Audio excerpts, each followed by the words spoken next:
네, 안녕하세요. 코딩 생각을 현실로 13주차 표준 라이브러리를 강의하게 될 전수빈 교수라고 합니다. 네, 13주차에서는 우리가 이제 다양한 표준 라이브러리를 학습을 할 텐데요. 어떤 표준 라이브러리들이 있고, 그 다음에 이 라이브러리들을 어떻게 사용을 하는지에 대해서 배우는 그 주차로 알고 계시면 될 것 같습니다.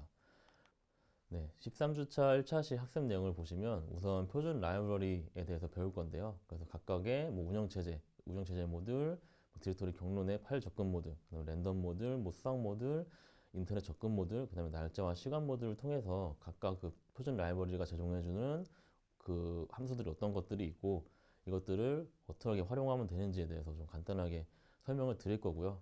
이거를 바탕으로 2차 시에서는 우리가 예제를 통해서 어떤 그 프로그래밍을 하는 방법에 대해서 배우도록 하겠습니다. 그러면 이제 표준 라이브러리를 배우는 거에 앞서서 이제 라이브러리가 무엇이고 표준 라이브러리가 무엇인지에 대해서 좀 알려드릴 건데요.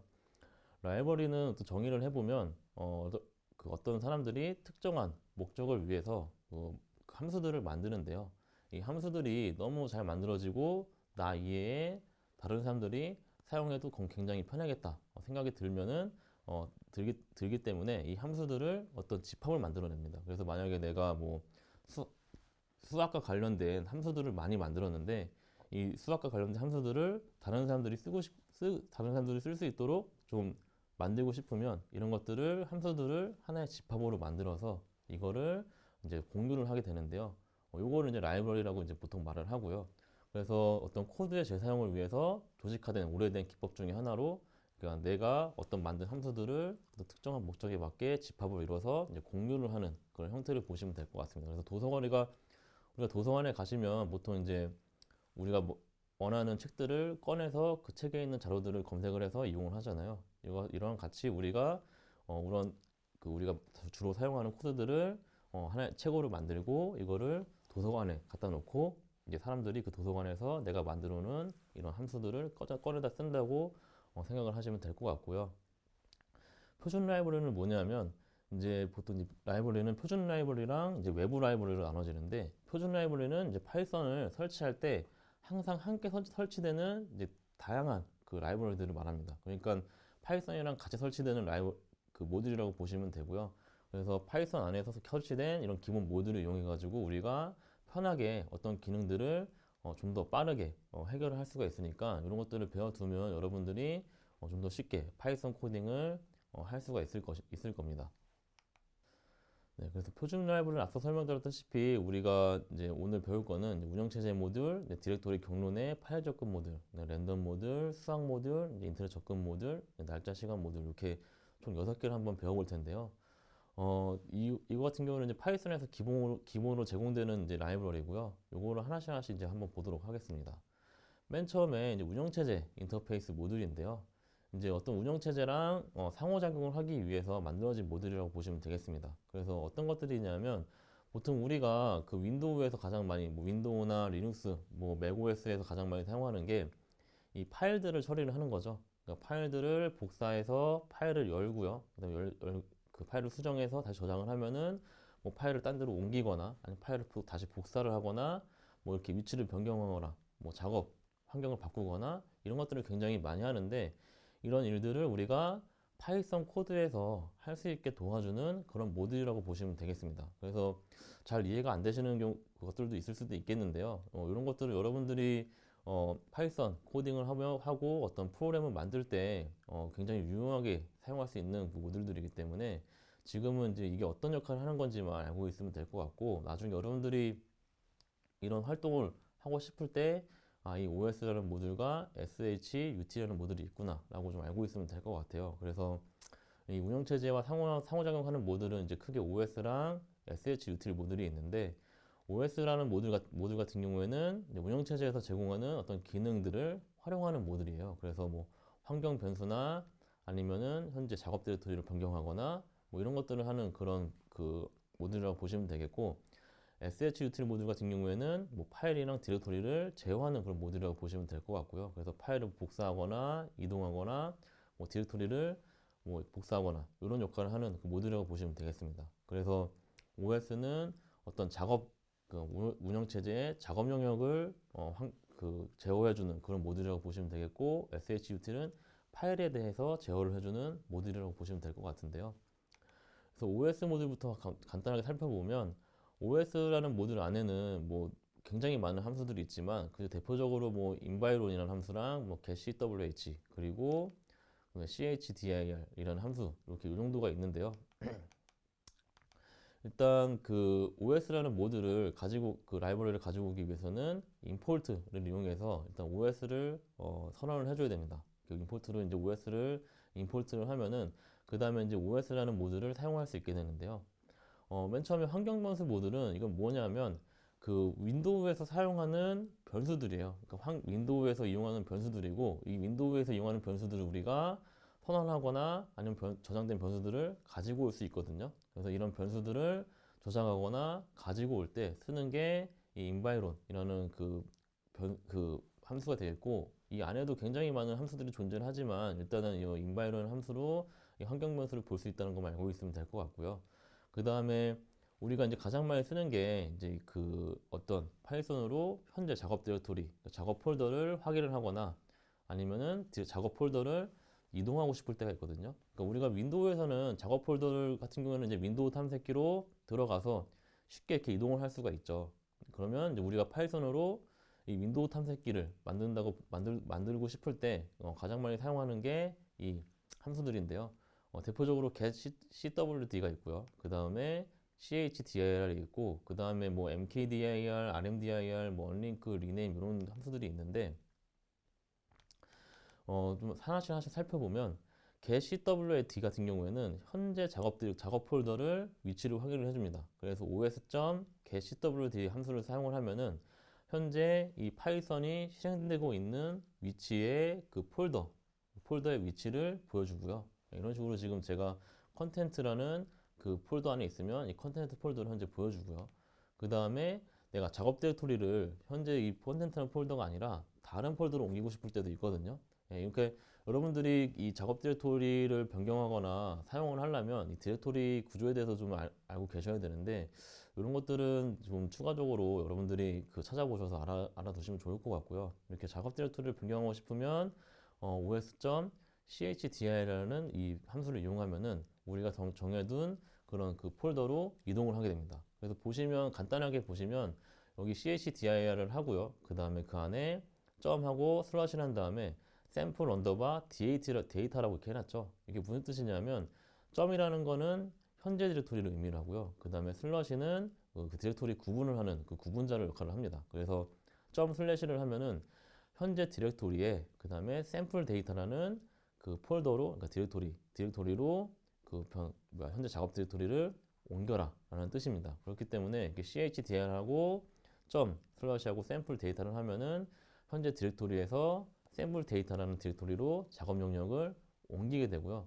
만약에 샘플 데이터라는 폴더가 없으면, 제가 지금 폴더랑 디렉토리를 계속 혼용해서 쓰고 있는데 폴더랑 디렉토리는 같은 말입니다. 그래서 샘플 데이터라는 폴더가 없으면 이제 폴더가 없다는 그런 에러 메시지를 표시를 하게 되겠죠. 이런 식으로 해서 뭐 getCWD로 다시 현재 폴더를 확인을 해보면 이렇게 디렉토리가 변경된 것을 볼 수가 있습니다. 그러니까 우리가 파이썬 안에서 이제 윈도우 탐색기처럼 이제 폴더를 마음대로 이동하고 싶을 때 이렇게 chdir로 이제 이동할 수 있다는 걸 알고 계시면 될 것 같고요. 그 이외에 이제 OS 모듈 관련해서 함수들이 굉장히 많거든요. 그래서 뭐 mkdir, 그 다음에 rmdir, 뭐 unlink, 뭐 rename 이렇게 함수들이 있는데, mkdir 같은 경우에는 디렉토리를 생성하는 함수고요. 그 다음에 rmdir 같은 경우에는 디렉토리를 삭제하는 함수입니다. 그 다음에 unlink 같은 경우에는 파일을 삭제하는 함수고요. 그 다음에 rename 같은 경우에는 그 파일 이름을 다시 바꿔주는 그런 함수가 되겠습니다. 그래서 이거 관련돼서 예제를 통해서 간단하게 다시 한번 알아볼 거니까 그때 가서 다시 제가 설명을 드리도록 하겠고요. 그 다음으로 이제 SHUT라는 모듈을 이제 활용을 할 건데, SHUT 모듈은 앞서 설명드렸다시피 파일에 대한 제어를 위한 그런 모듈이 되겠습니다. 그래서 SHUT 모듈을 사용하면 뭐 파일을 복사하거나 아니면 뭐 파일이나 디렉토리를 옮기거나 하는 작업들을 할 수가 있는데요. SH 모듈 같은 경우에는 이제 임포트로 해서 SHUT를 UTI를 이제 임포트를 하시면 되고요. 그다음에 SHUT를 점하고 뭐 카피나 무브라는 함수를 이용해서 우리가 뭐 파일을 복사하거나 이동을 할 수 있거든요. 그래서 보시면 뭐 copy라는 함수 같은 경우에는 뭐 rename.md라는 파일을 rename2.md로 똑같이 복사를 하는 그런 함수가 되겠고요. 그래서 이렇게 실행을 시키면 rename.md 라는 파일이 rename.2.md랑 똑같이 복사가 돼서 지금 보여지는 걸 볼 수가 있습니다. 그 다음에 디렉토리 옮기는 것 같은 경우에는 뭐 파일이나 디렉토리 둘 다 옮길 수가 있거든요. 그래서 이 move라는 함수를 이용하는데 move라는 함수 이용해서 어떤 파일이나 디렉토리를 내가 정해준 파일이나 폴더로 옮길 수가 있습니다. 그래서 지금 같은 경우에는 아까 샘플 데이터라는 그런 폴더를 move.test로 옮기는 걸 말하는 거고요. 그래서 이렇게 우리가 move를 이용하면은 샘플.데이터가 지금 현재 디렉토리에 있는 샘플.데이터가 현재 디렉토리에 move.test로 옮기게 되니까 그냥 단순히 이름만 바뀌는 경우가 되는데, 이런 식으로 이제 move를 이용해서 우리가 그 디렉토리의 그 폴더의 폴더나 파일의 이름도 바꿀 수가 있고요. 아니면은 다른 폴더로 이 폴더를 옮길 수도 있기 때문에 이 move를 잘 활용하시면 파일이나 디렉토리 폴더를 이제 옮길 수가 있습니다. 그래서 이 SH 유틸의 두 개를 잘 이용하시면 될 것 같고, 두 번째 모듈 같은 경우에는 이제 그 디렉터리 경로 내에 파일에 접근하는 그런 모듈이 되겠는데요. 이거 같은 경우는 이제 글럽이라는 모듈을 사용을 하는데요. 이 글럽 모듈이 뭐냐면 뭐 지정된 패턴과 일치하는 어떤 경로나 파일을 찾아서 반환하는 모듈이에요. 그래서 이게 무슨 소리냐면 그냥 현재 내가 작업하고 있는 디렉토리 안에 어떤 파일들이 있는지 리스트를 보고 싶을 때가 있거든요. 그러니까 뭐 여러분들이 윈도우 탐색기로는 이제 어떤 폴더에 들어가서 그 안에 들어가 있는 파일이나 디렉토리 폴더들을 다 볼 수가 있잖아요. 근데 파이썬 같은 경우는 그런 리스트들을 볼 수 있는 그런 보려고 하면은 굉장히 다양한 방법들이 있지만 그 중에 하나가 이제 글럽이라는 이 모듈을 이용해서 사용하는 방법인데, 어떤 현재 디렉토리 폴더 안에 파일들의 리스트를 뽑아내는 그 모듈로서 이 글럽이라는 그 모듈을 이용해서 글럽 함수를 사용을 하면은 지금 그림에서 보시는 것 같이 다양한 여러 개의 그 파일 리스트를 볼 수가 있습니다. 그래서 지금 보시면 글롭점하고 글롭한 다음에 괄호 안에 지금 곱하기 점 곱하기라고 이렇게 표시를 했죠. 이 글롭이라는 함수 안에 들어가는 이 규칙들이 굉장히 많거든요. 그래서 여기 들어가는 이제 규칙들을 이제 정규 표현식으로 해서 그 정규 표현식을 사용해서 어떤 리스트들을 뽑아내는데요. 이 곱하기 점 곱하기 같은 경우에는 그 앞에 있는 곱하기는 파일 이름을 뜻하고요. 그 다음에 점하고 뒤에 있는 곱하기는 파일의 확장자를 이야기합니다. 그러니까 여러분들이 윈도우에서 파일 같은 경우에는 그 파일 이름이 있고 그 파일에 대한 확장자가 있거든요. 그래서 이 곱하기 점 곱하기를 하면은 어떠한 파일도 상관없고, 그러니까 파일과 확장자 상관없이 모든 파일을 다 불러오란 뜻이거든요. 그래서 이게 무슨 뜻이냐면 현재 디렉토리에 있는 모든 파일들에 대한 리스트를 다 뽑아달라라는 뜻입니다. 그래서 이렇게 글롭점 글롭하고 곱하기 점 곱하기를 하면은 현재 디렉토리에 있는 모든 그 파일들이 다 리스트 형태로 이제 보여주는 걸 볼 수가 있습니다. 그래서 이렇게 뽑아낼 수 있고, 어떤 이제 정규 표현식을 이용해서 이제 어떤 규칙을 통해서 이 파일들을 우리가 원하는 대로 뽑아낼 수가 있는데요. 뭐 간단하게 뭐 예를 보여드리면 뭐 글롭이라는 이제 요 예제를 보시면 두 번째 라인에 뭐 글롭에 곱하기 점 md라는 규칙을 썼죠. 이게 무슨 뜻이냐면 모든 파일을 검색을 하는데 이 안에서 확장자가 md인 파일만 뭐 불러와라 이런 뜻입니다. 이렇게 되면은 이제 뒤에 확장자가 .md인 파일만 이렇게 불러오게 되고요. 뭐 세 번째 같이 그 곱하기 .csv라고 하시면 그 파일 이름은 상관없지만 확장자가 csv인 파일만 가지고 오라는 뜻입니다. 그래서 보시면 결과를 보시면 지금 확장자가 CSV인 파일들만 이렇게 불러온 것을 볼 수가 있죠. 두 번째 라인에. 그 다음에 마지막 라인은 뭐냐면 이건 종교 표현식이 하나인데 그 대괄호하고 0 대시하고 9 한 다음에 점, 그 다음에 곱셈을 했습니다. 이게 무슨 뜻이냐면 파일명 한 개인데 파일명 한 개가 0에서 9 사이의 숫자를 가진 모든 파일, 그러니까 모든 확장자를 가진 파일을 가지고 오라는 뜻이거든요. 그러니까 그 파일명은 하나고요. 이거에 대해서 0에서 9 사이의 값을 가지는 파일만 찾아내라는 뜻입니다. 그래서 이거에 대한 결과를 보시면 지금 1.json이라는 파일이 하나 불러와졌죠. 이런 식으로 이제 정규 표현식을 사용을 하는데 이 정규 표현식 자체는 지금 뭐 인터넷에 굉장히 많이 나와 있고 검색하면 쉽게 찾을 수가 있으니까 여러분들이 추가적으로 좀 그 공부를 하셔야 될 것 같아요. 그래서 이거를 활용을 하시려면 좀 추가적으로 공부를 하셔야 되고 정규식 자체가 그 강의가 굉장히 그 큰 과목이기 때문에 이런 것들은 좀 찾아서 사용하시면은 이제 쉽게 사용할 수가 있습니다. 그래서 보통 우리가 많이 사용하는 정규 표현식은 아까 설명드렸다시피 뭐 별점 별, 곱하기 점 곱하기를 쓰거나 이런 식으로 곱하기 점 확장자를 이용해 가지고 파일들을 찾아낼 수 있으니까 요 글로벌이라는 함수를 쓸 때는 요 정규 표현식을 쓴다는 것만 좀 알고 있으면 될 것 같습니다. 여기까지가 우리가 뭐 디렉토리를 그러니까 어떤 폴더에 대해서 그 검색을 하거나 뭐 폴더 이동, 삭제를 하거나 이런 파일에 대해서 다루는 제어하는 방법을 좀 배웠고요. 네, 이제 다음으로 랜덤 모듈에 대해서 배울 건데요. 랜덤 모듈 같은 경우에는 어떤 무작위 요소를 선택해서 어떤 랜덤한 값을 얻기 위해 사용되는 모듈이라고 보시면 될 것 같습니다. 그래서 어떤 무작위로 우리가 어떤 그 임의의 정수값이나 아니면 실수값들을 그 실수값들을 얻어야 되거나 아니면 어떤 리스트에서 무작위로 어떤 값을 빼와야 될 때 사용하는 게 랜덤 모듈인데요. 랜덤 모듈에 사용하는 대표적인 그 함수들이 몇 개 있습니다. 그래서 seed라는 함수, 그 다음에 landint라는 함수, 그 다음에 choice라는 함수, 그 다음에 shuffle이라는 함수, 그 다음에 random이라는 함수가 있는데요.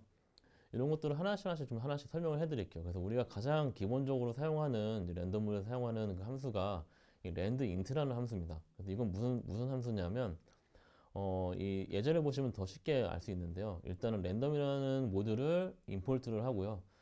보시면 지금 저 print라는 함수 안에 랜덤점하고 landint하고 괄호 안에 0, 0, 0, 그 다음에 100이 있는 걸 볼 수가 있습니다. 이게 무슨 뜻이냐면 landint라는 함수는 정수형의 랜덤 값을 반환해 주는 함수인데요. 여기에 범위를 설정해 줄 수 있습니다. 우리가 0부터 100을 설정해 주면 0부터 100까지의 값 중에 임의의 값을 하나를 반환해서 출력해주는 반환하는 그런 함수가 되겠습니다. 그래서 보시면 우리가 이 폼을 5번 돌고 있죠. 5번 돌고 반복하고 있는데 여기에서 landint를 하고 0에서 100사의 값을 임의로 하나 출력해 달라 라고 해서 이렇게 프린트 함수를 쓴 거고요. 그래서 보시면 숫자가 총 5개가 나오게 됩니다. 그래서 보시면 65, 62, 51, 100, 38 이런 식으로 이 정해진 범위 안에서 정수값들이 이렇게 반환된 것을 볼 수가 있습니다. 그래서 우리가 가장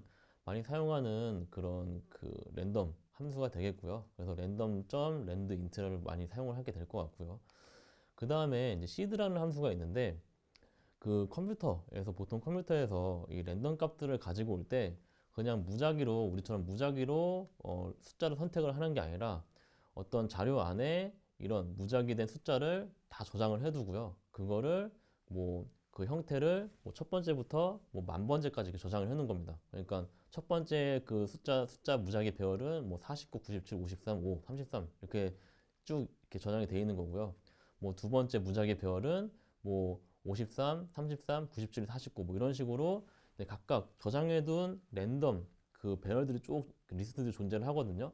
그래서 그런 것들은 이제 시드라고 하는데 같은 시드로 우리가 랜덤 값을 추출해 보면은 지금 보시면 알겠지만 지금 이 소스 코드 같은 경우에는 랜덤점 시드하고 0번째 시드, 그러니까 제일 처음 저장된 그 랜덤 값들을 뽑아내는 거거든요. 그래서 보시면 landint라는 함수가 무작위의 값들을 뽑아낸다고 생각을 하고 있을 수도 있는데 이렇게 시드 0번을 같이 동일하게 하고 landint로 지금 프로그램을 돌려보면 좀 똑같은 값이 무작위로 출력되는 걸 볼 수가 있어요. 그래서 위에 있는 시드 0번의 landint랑 아래에 있는 시드 0번의 landint를 동시에 출력해 보면 그 무작위 값들이 동일한 규칙으로 지금 출력되는 걸 볼 수가 있죠. 이런 식으로 컴퓨터는 뭐 랜덤된 함수를 무작위로 뽑아내는 게 아니라 저장된 그 배열 안에서 그 시드 배열 안에서 값들을 뽑아내기 때문에 만약에 우리가 프로그램 안에서 다른 랜덤 값을 쓰고 싶다라고 하면은 이 시드 값들을 변경을 해주셔야 됩니다. 그래서 뭐 첫 번째 그 랜덤에는 뭐 0번째 시드를 쓰고 뭐 두 번째 랜덤에는 시드를 뭐 100으로 바꿔서 다른 값이 무작위로 출력되게 해주셔야지만 이 프로그램이 잘 돌아갈 수가 있고요. 요 시드 값들은 여러분들이 이제 만약 시드를 0번으로 하고 계속 프로그램을 돌리면 프로그램 돌릴 때마다 이 랜덤 값이 그냥 동일하게 나오거든요. 그래서 그러니까 랜덤 시드 0으로 하고 프로그램을 한번 돌리면 49, 97, 53, 5, 33이 나오고요. 프로그램을 끄고 또 프로그램을 또 실행을 하면 또 똑같이 49, 97, 53, 55, 33이 나오거든요.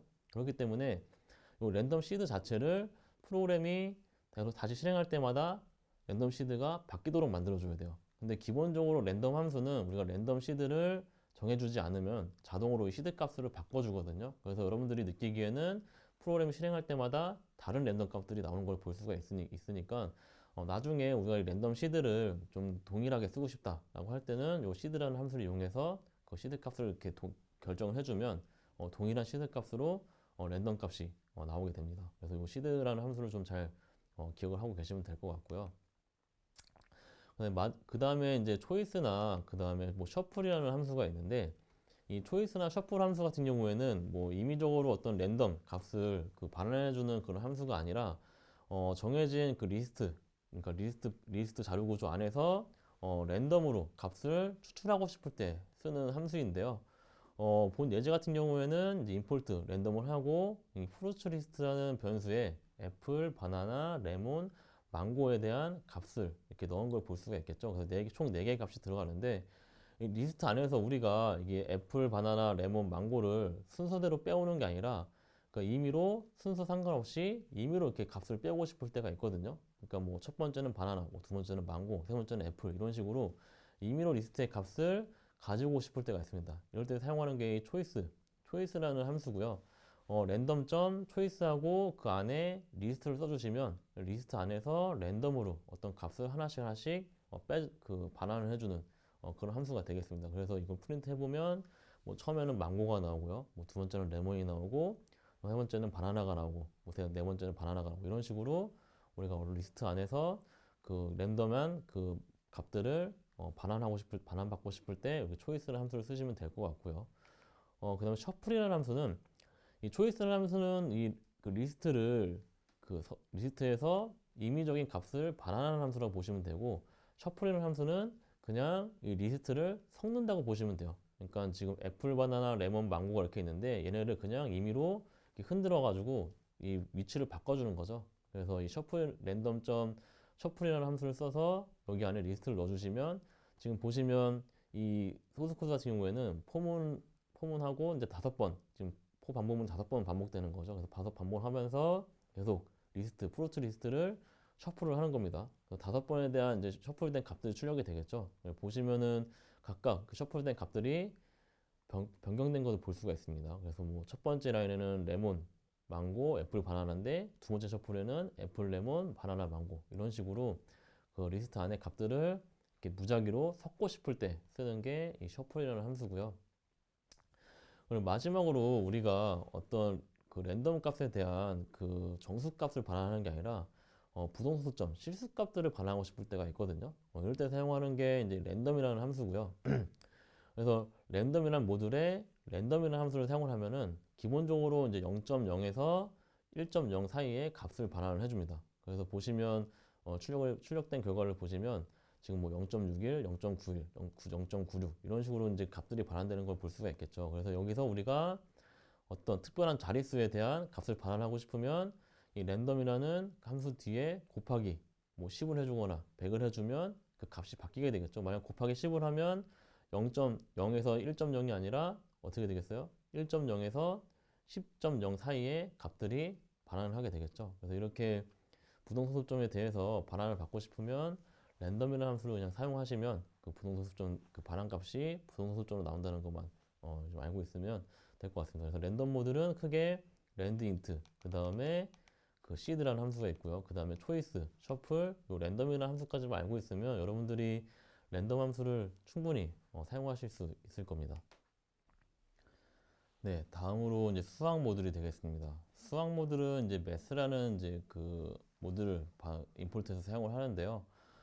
수학 모듈은 우리가 뭐 현재 우리가 존재하는 모든 수학에 대한 뭐 간단한 계산들을 할 때 사용하는 그런 모듈들을 이제 함수들을 가지고 있는데 보통 이제 C 표준에 정의된 수학 함수를 거의 다 사용할 수가 있고요. 그거 이외에 추가적인 함수도 굉장히 많습니다. 그래서 여러분들이 뭐 수학 계산을 할 때 굉장히 편하게 사용할 수 있는 함수들 중에 하나인데요. 뭐 대표적인 함수들을 좀 보면은 뭐 세일, 팩토리얼, 뭐 플로어, GCD, 익스포넨셜, 뭐 로그, 포, 뭐 SQRT. 그 다음에 삼각함수에는 뭐 사인, 탄젠트, 코사인, 아크사인, 아크탄젠트, 뭐 아크코사인 이런 함수들이 쭉 존재를 하거든요. 이거 외에도 굉장히 많은데 뭐 하나하나 설명을 드리면 뭐 세일이라는 함수는 소수점 이하를 올리는 하는 함수고요. 뭐 팩토리얼은 이제 x 계승하는 정수를 반환하는 거겠죠. 팩토리얼 반환하는 함수고 플로어는 소수점 이하 내림. 그다음에 GCD는 최대 공약수. 익스포넨셜은 지수함수 값을 반환해 주는 거고요. 로그는 로그 값을 반환해 주는 거고, 포는 제곱근, 그다음에 SQRT는 포는 제곱이고요. 그다음에 SQRT 함수는 제곱근을 구할 때 쓰는 겁니다. 그다음에 뭐 FS, ABS 같은 경우에는 절대값, 그다음에 뭐 사인, 탄젠트, 코사인 같은 경우는 삼각함수죠. 네, 삼각함수고 아크사인, 아크탄젠트, 아크코사인도 다 값을 구할 수 있기 때문에 여러분들이 뭐 삼각함수를 하거나 이런 뭐 제곱근을 구할 때 뭐 편하게 그냥 이 함수를 이용해서 바로 값을 반환받을 수 있으니까 보통 이제 이 수학 계산식을 할 때 직접 여러분들이 계산식을 만들지 마시고 웬만하면 이 수학 모듈에 다 있으니까 수학 모듈에서 내가 원하는 것을 찾아서 쓰시면 됩니다. 그래서 보통 뭐 수학과나 뭐 물리학과, 화학공학과에 이런 수학 함수를 굉장히 많이 쓰는데 뭐 기타 뭐 공대도 많이 쓰죠. 그러니까 내가 생각하는 모든 수학 공식들이 거의 다 들어있거든요. 그렇기 때문에 우선 매스라는 모듈에서 한번 찾아보시고 없으면 그때 만들어서 쓰시면 될 것 같고요.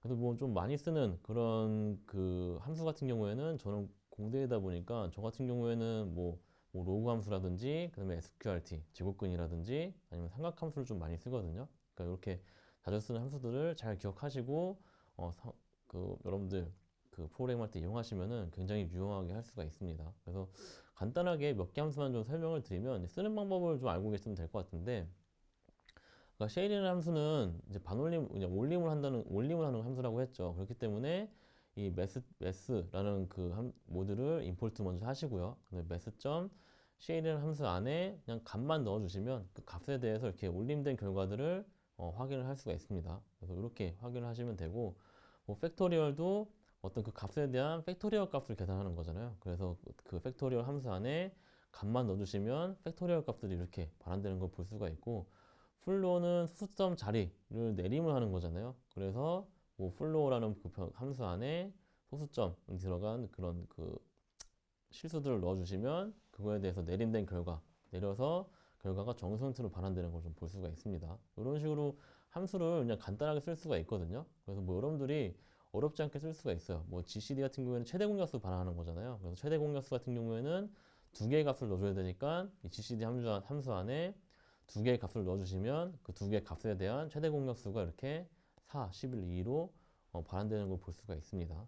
그 다음에 뭐 x의 제곱근 같은 경우에는 SQRT로 하면 되는데, 보통 우리가 2의 제곱근이 뭐예요? 1.414잖아요. 그래서 SQRT 하고 그 안에 2를 넣어주시면 2에 대한 제곱근 1.414 쭉쭉쭉 이렇게 나오겠죠. 이런 식으로 우리가 제곱근을 구할 때는 SQRT를 쓰면 됩니다. 이게 보시면 알겠지만 영어들이 다 어떤 수학식에 대한 영어의 약자거든요. 그래서 SQRT도 스퀘어 루트의 약자예요. 그래서 SQRT라고 쓰는 거고, 이런 식으로 다 약자로 사용을 하기 때문에 여러분들이 뭐 기억하실 때도 그 영어만 잘 기억하시면 그냥 그대로 사용하실 수 있습니다. 그래서 이렇게 수학 모듈은 이렇게 뭐 여러 가지 함수들이 있으니까 사용해 보시면 될 것 같고, 예제를 통해서 한번 더 알아보도록 하겠습니다. 네, 다음은 인터넷 접근 모듈인데요. 인터넷 접근 모듈 같은 경우 여러분들이 인터넷에 파이썬 코드로, 파이썬 프로그램으로 인터넷에 접속해서 그 인터넷 결과에 대한 값을 반환을 받고 이거에 대해서 어떤 제어를 하는 모듈이에요. 그래서 뭐 지금 기초적인 입장에서는 뭐 크게 사용할 일이 없을 수도 있지만 여러분들이 이걸 잘 배워두면 나중에 굉장히 유용하게 사용할 수 있거든요. 그래서 어떤 인터넷 홈페이지에서 내가 원하는 데이터만 이렇게 긁어올 수도 있고요. 뭐 여러 가지 방대한 홈페이지에서 내가 원하는 결과들만 이렇게 검색해서 결과를 받아올 수 있는 그런 그 프로그램을 만들 수가 있기 때문에 그 인터넷 접근 모듈을 간단하게 알아두시면은 여러 가지 일들을 할 수가 있습니다. 그래서 인터넷 접근 모듈에는 이제 크게 URL 라이브러리 .request라는 그런 모듈이 있고요. 그 다음에 SMTP arrival이라는 모듈이 있고, 그 다음에 MIME 텍스트라는 이런 모듈이 있거든요. 그래서 각각 모듈들에 대해서 좀 설명을 드리면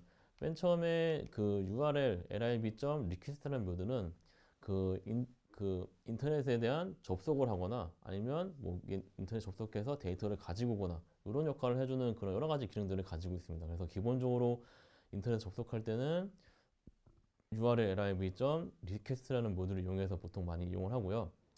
이 SMTP lib 같은 경우에는 이메일을 보내는데 사용하는 그런 모듈이거든요. 그래서 이거는 왜 설명을 드리냐면 여러분들 그 예제로 통해서 간단하게 이메일을 보내는 거를 좀 예제를 해보려고 SMTP라는 라이브러리를 가져와서 좀 사용을 해볼 거고, MIME 텍스트 같은 경우에는 이제 이메일을 전달할 때 사용하는 그런 모듈이거든요. 그래서 이 두 개 SMTP LIV랑 MIME 텍스트 같은 경우에는 이메일을 위한 그 모듈이라고 보시면 되고, 그 맨 위에 리퀘스트 모듈이 그 인터넷에 접속해서 값들을 뭐 인터넷에 접속하거나 접속된 값들을 가지고 올 때 사용하는 모듈이라고 보시면 되겠습니다.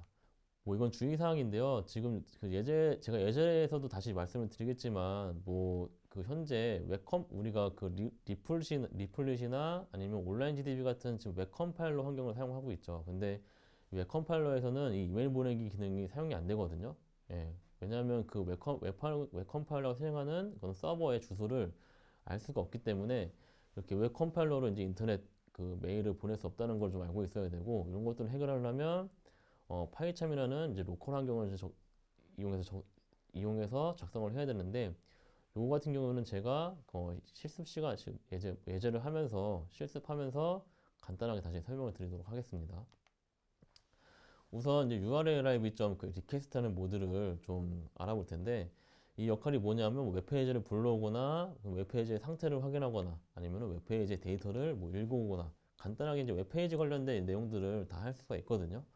그래서 그 리퀘스트라는 모듈 안에 보시면 URL 오픈이라는 함수가 있고요. 그 다음에 스테이터스라는 그 함수도 존재하고, 그 다음에 리드라는 함수도 존재해요. 그래서 리퀘스트 모듈 안에 굉장히 많은 함수들이 있지만 크게 간단하게 세 가지 함수만 좀 알려드리면, URL 오픈 같은 경우에는 웹페이지를 불러오는 함수가 되겠습니다. 그래서 URL 라이브러리하고 리퀘스트 점 한 다음에 URL 오픈하고 그 안에다가 웹페이지를 적어주시면 이 웹페이지를 불러와서 이 리스폰스라는 변수에 저장을 하게 되고요. 그 다음에 이 리스폰스라는 이 변수를 이용해 가지고 여러 가지 일들을 할 수가 있거든요. 그 중에 대표적인 게 이 웹페이지가 정상적으로 열렸는지 열리지 않았는지에 대해서 상태를 확인할 수가 있습니다. 그래서 이 스테이터스라는 모듈을 이용하면은 이 웹페이지가 열렸는지 안 열렸는지, 그리고 웹페이지가 지금 뭐 끊겨 있는지 이거에 대해서 그 반환값을 가지고 오게 되는데, 지금 보시면 반환값이 이렇게 200이라고 적혀 있거든요. 그래서 웹페이지는 이게 웹페이지 자체가 어떤 그 형태가 되냐에 따라서 그 반환값이 여러 개가 있거든요. 그래서 200이라는 숫자가 날라온 거는 200은 정상적으로 홈페이지가 동작되고 있다는 상태고요. 만약에 웹페이지가 끊겨 있는 상태다라고 하면은 404라는 그 숫자가 날라올 겁니다. 그래서 보통 404 에러라고 하는데, 이 404 에러 같은 경우에는 웹페이지가 지금 접속이 안 되고 있는 상태를 말하는 거고요. 그래서 이 웹페이지의 상태에 대해서 알아보시려면 여러분들이 인터넷에 검색을 해보시면 됩니다. 그래서 인터넷 검색해서 웹페이지의 상태 메시지라고 검색을 해보시면 그 상태에 대한 메시지들이 쭉 뜨거든요. 굉장히 많습니다. 그거 확인하셔서 response.status의 값이랑 비교를 해보고, 아 지금 웹페이지가 뭐 이런 상태구나 라고 이제 알 수가 있으니까 한 번씩 비교해 보시는 걸 추천을 드리고요. 마지막으로 이제 웹페이지를 이제 오픈을 했으면 웹페이지 안에 있는 데이터들을 읽어와야 되거든요. 그래서 이걸 읽을 때 사용하는 게 read라는 함수입니다. 그래서 response.read를 하면은 이 웹페이지 내가 지금 오픈한 이 웹페이지에 대한 그 안에 들어있는 웹페이지 내용들이 다 그 파일로 읽어올 수가 있거든요. 그래서 이렇게 읽어온 파일들을 이용해서 우리가 필요한 자료들을 검색해서 추출해낼 수도 있고요. 여러 가지 일들을 할 수가 있어요. 그래서 기본적으로 웹페이지 사용하는 모듈은 여기까지만 설명을 드리는데, 뭐 추가적으로 여러분들이 더 하고 싶으면 뭐 책을 사셔서 하셔야 되거나 아니면 추가적으로 인터넷 검색을 하셔야 되거든요. 여기서 다 말씀드리기엔 너무 양이 방대하기 때문에 뭐 용도까지만 좀 말씀드리고 끝내도록 하겠고요. 뭐 추가적으로 하시고 싶으시면 좀 더 검색해서 해보시면 될 것 같습니다. 굳이 책을 안 사셔도 인터넷에 굉장히 많기 때문에 검색을 하시면 충분히 하실 수 있고요. 그 다음에 이제 SMTP 라이브러리에 대해서 좀 설명을 드릴 건데, SMTP는 이제 메일을 전송하는 모듈이에요. 그래서 SMTP 라이브러리를 임포트를 하고 그 다음에 SMTP라는 함수를 이용하면은 이제 SMTP 서버에 접속을 할 수 있게 되거든요. SMTP 서버는 뭐냐면 메일을 보내는 서버예요. 메일을 보내는 서버라고 해서 지금 우리가 메일 서버에 연결을 해서 그 메일 보내는 서버를 이용해서 메일을 보내야 되는데 이제 구글에서 이 보내는 메일 서버를 이렇게 제공을 해주거든요. 그래서 SMTP 함수를 쓰고 그 앞에 SMTP 그 서버의 주소를 사용하고요. 그 뒤에 이제 포트 번호라고 있는데 이제 587이라고 적어주시면 SMTP 서버에 접속이 되고요. 그래서 이 커넥트라는 함수를 이용하면은 이제 SMTP 서버에 접속을 하게 됩니다. 그러니까 이렇게 SMTP 서버 설정을 해주고 커넥트를 이용해서 서버 접속을 하게 되고 이 이후에 우리가 이 서버에 로그인을 해야 되죠. 그러니까 여러분들이 구글에서 메일을 보내려면 구글 서버에 접속해서 로그인을 한 다음에 그 다음에 메일을 보내야 되잖아요. 이거 똑같거든요. 그래서 SMTP 좀 로그인을 해서 로그인 아이디랑 패스워드를 적어주시면 자체적으로 알아서 이제 SMTP 서버에 접속을 한 다음에 로그인을 하게 되고요. 이 상태에서 우리가 이제 그 메시지를 이제 보내야 되는데 메시지 보내는 방법은 이제 그 MIME 텍스트라는 요 그 함수를 이용해서 하게 되거든요. 그래서 지금 일곱 번째 라인을 보시면 메시지는 하고 MIME 텍스트라는 함수를 사용하게 되죠. 그래서 여기 안에 지금은 보시면 가로 안에 본문 텍스트 메시지라고 이렇게 입력을 해놨는데 이게 뭐냐면 메일의 제목을 쓰시는 겁니다. 네, 이렇게 SMTP 서버에 접속을 하게 되면은 그 이후에 이제 메시지를 보내야 되거든요. 그래서 메시지를 보낼 때는 이제 MIME 텍스트, MIME 텍스트라는 이제 함수를 이용해서 보내게 되는데 MIME 텍스트 안에는 이제 MIME 텍스트 자체는 딕셔너리, 그러니까 딕셔너리 형태의 자료 구조로 되어 있고 그래서 MIME 텍스트하고 이거에 대한 결과를 MSG라는 변수로 대입을 하게 되면은 이 MSG라는 변수가 딕셔너리 형태로 저장이 되게 됩니다. 그래서 이 안에 서브젝트라는 키에 어떤 본문을 넣어주시면 되고 to라는 키에 보낼 주소를 넣어주시고 그래서 메시지를 보낼 때는 sendMail이라는 그 함수를 쓰면 되는데 맨 처음 그 인자에는 보낼 사람에 대한 주소를 쓰면 되고요. 두 번째 인자에는 보낼 사람에 대한 주소를 쓰면 되고 마지막 인자에는 보내야 할 메시지를 이렇게 해주시면 메일이 보내지게 됩니다. 그래서 요거 같은 경우는 제가 예제를 통해서 다시 한번 설명을 드릴 테니까 그때 자세히 한번 알아보도록 하겠고요. 그 다음에 그 마지막으로 이제 데이트 타임 모듈이 나오는데 데이트 타임 모듈은 그냥 날짜랑 시간을 조작하는 어떤 그 함수들을 제공하는 그런 모듈이거든요. 그래서 데이트 타임 그 모듈에는 크게 데이트라는 그 모듈이 있고요. 그 다음에 데이트 타임이라는 모듈이 있고 타임존이라는 모듈이 있습니다. 그래서 이 세 개의 모듈에 대해서 좀 살펴볼 텐데 그 데이트라는 모듈 같은 경우에는 현재, 년, 월, 일을 가지는 그 모듈이고요. 이 안에 뭐 today나 weekday라는 함수를 이용해 가지고 현재, 년, 월, 일이나 요일을 이제 반환해주는 그런 함수를 가지고 있고요. 데이트 타임 같은 경우에는 현재 날짜뿐만 아니라 시, 분, 초, 밀리초 정보까지 반환해주는 그런 함수입니다. 그래서 이거 같은 경우는 표준시까지 설정이 가능하기 때문에 보통 여러분들이 현재 날짜랑 시간을 알아보고 싶으면 이 데이트 타임 모듈을 이용해서 많이 사용을 하게 될 거고 타임존 같은 경우에는 이제 표준시를 설정하는 모듈입니다. 그래서 이걸 이용해서 우리가 간단하게 어떻게 이용하면 되는지 살펴보면은 현재 데이트라는 모듈 같은 경우에는 임포트하고 데이트 타임 임포트 한 다음에 그 다음에 데이트라는 모듈을 또 가지고 와서 지금 데이트 타임 점 데이트하고 그 다음에 today라는 함수를 호출을 했죠. 이렇게 되면은 현재, 년, 월, 일을 반환하게 되고요. today 함수 안에 뭐 year, month, day라는 필드를 이용해 가지고 뭐 현재, 연도랑 뭐 월이랑 그다음에 며칠인지 요거에 대한 정보도 하나씩 이렇게 가지고 올 수가 있습니다. 그래서 데이트라는 모듈 자체는 그 우리가 현재 날짜, 연, 월, 일을 가지고 있는 그 모듈이라고 보시면 될 것 같고요. 그 다음에 데이트 타임 모듈 같은 경우에는 이 today나 now, 그 다음에 UTC now라는 이 함수를 이용해서 현재 년, 월, 일이랑 10분 초, 밀리초까지 우리가 반환받을 수 있는데 요거에 대해서 좀 설명을 좀 드리면 맨 처음에 today, 그 다음에 now, UTC now라는 그 함수를 사용해서 우리가 시분초를 다 반환받을 수 있거든요. 그래서 이 소스 코드를 보면 뭐 5번째, 6번째, 7번째 라인을 보시면 today라는 함수랑 now라는 함수, 그 다음에 UTC now라는 함수를 이용해서 현재 날짜랑 그 다음에 시분초, 그 다음에 밀리초까지 지금 반환된 걸 볼 수가 있죠. 근데 보시면 여기 보시면 now라는 함수 같은 경우에는 여기에 타임존을 우리가 설정해 줄 수가 있어요. 그래서 타임존을 뭐 KST로 해주시면 그냥 한국 표준시로 설정이 돼서 그 한국 표준시에 대한 결과를 반환해 주게 되고요. 만약에 UTC now라고 하시면 아마 이게 미국 표준시일 거예요. 그래서 미국 표준시에 대한 결과를 반환해 주게 되고, 지금 today 같은 경우에는 현재 그 OS에 설정된 표준시로 반환을 해주게 되거든요. 그래서 현재 OS에는 표준시가 그 미국 표준시로 되어 있기 때문에 13시 7분으로 나오는 걸 볼 수가 있죠. 그래서 now 같은 경우에는 타임존을 한국 타임존으로 해놓고, 그 다음에 today는 현재 표준시가 미국 표준시이기 때문에 이렇게 시간이 13시 22시 나오는 걸 볼 수가 있고요.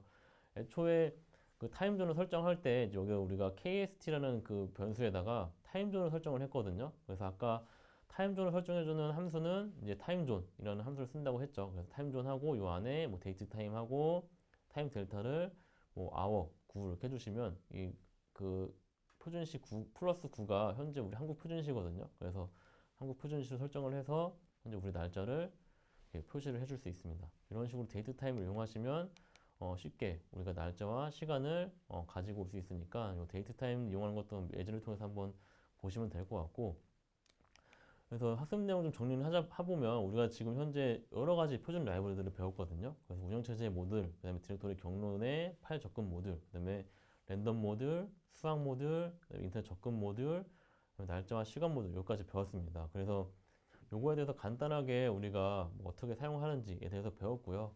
2차 시에서는 요것들을 좀 이용해서 예제를 좀 활용해 보는 방법에 대해서 배워보도록 하겠습니다. 네, 여기까지 1차 시를 마치도록 하겠습니다. 감사합니다.